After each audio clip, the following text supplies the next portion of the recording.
Hiya folks, how's it going? My name is Lexi and I really love tabletop games. So much so that we get together once a week, every week, and we review one here at the gaming table. I try to keep these videos short, under 10 minutes, so we can both find our next game. If that sounds interesting to you, I encourage you to press subscribe and keep watching today's video. If you would like to go the extra special mile for the gaming table, you can donate to the channel using the link in my description box to my Ko-Fi page.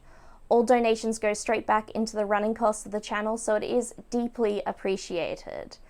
Today I am taking a look at a game which is a little bit unusual and somewhat puzzling.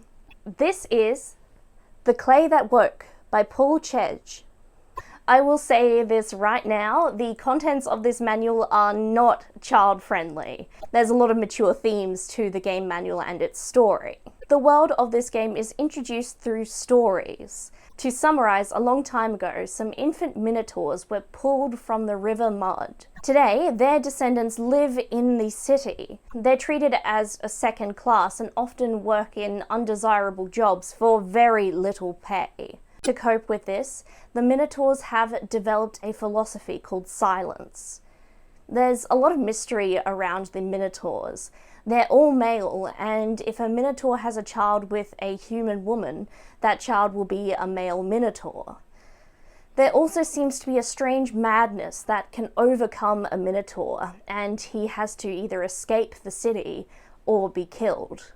There's two primary locations where the game takes place. There's the city de Grindelwald, and the jungle. The city is an old one. The world has a Bronze Age feel, but there's evidence that this city once was more technologically advanced. Something has happened that has set things back. There's also the jungle. The jungle goes straight up against the city walls, and while it seems to drain humans, it seems to revitalize minotaurs. In this game, the player characters are taking on the roles of minotaurs, who are trying to cope with the life that they have been handed. The world of The Clay That Woke is a strange one. It's filled with fertility rites, sacred practices, hallucinogens, and class struggle. How the world came to be as it is and where the Minotaurs came from is a mystery. It is unlikely that your players will resolve that mystery, but it is interesting to try and unravel a piece of it. Players in this game are the Minotaurs who are living in the city.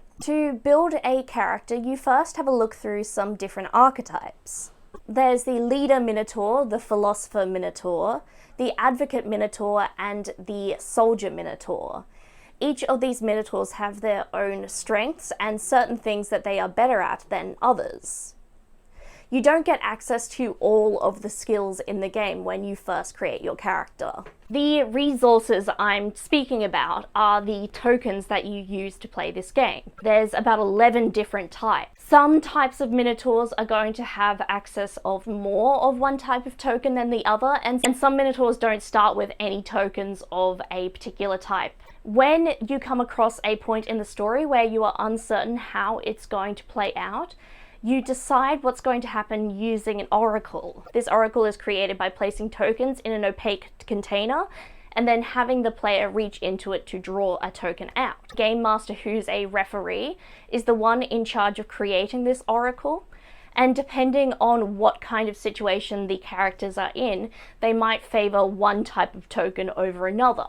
There tends to be a set couple of tokens that always have to be in the oracle. I think to play this game you really do need those tokens. Sadly, the store where I bought my copy didn't have any tokens available for sale.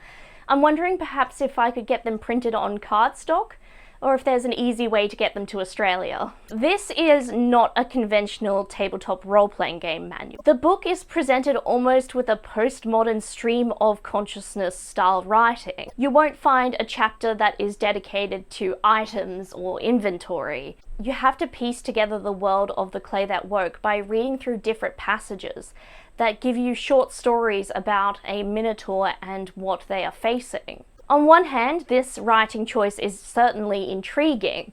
It makes the story of the world itself a mystery that you have to piece together. On the other hand, I tend to prefer my game manuals to be straightforward, to tell you what you need to play. I can see why this game is choosing to go this unconventional route though. Reading the tabletop manual is as much an experience as playing it. Someone who's running the game is going to need to read the book cover to cover. The person who's going to be running the game will need to read the book cover to cover to really get a grasp on what kind of world and game the group is playing. Do you think you need to be on board with this game manual style to play the game? I think for some people they're either going to really enjoy the way this manual's written or they are not going to enjoy it. For myself, I found the setting fascinating and the way it was presented really contributed to the air of mystery and intrigue. You can get a physical copy of this manual for about $27 US. If you purchase it from the creator's website, you'll also get a digital copy with that. You would need the tokens to play this game. I'm not certain if there's a printout version available where you could print it on cardstock if you're not able to get the tokens in.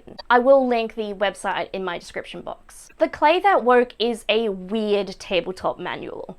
The manual itself is an artistic statement as much as the game and its mechanics. I think if you are on board with reading something a little bit unconventional, then you're going to find it interesting. But let me know your thoughts in the comments section down below. Is the idea of a manual where you need to unravel the story a huge turn-off for you? Let me know. While you're there, I encourage you to like this video and perhaps even share it with a friend.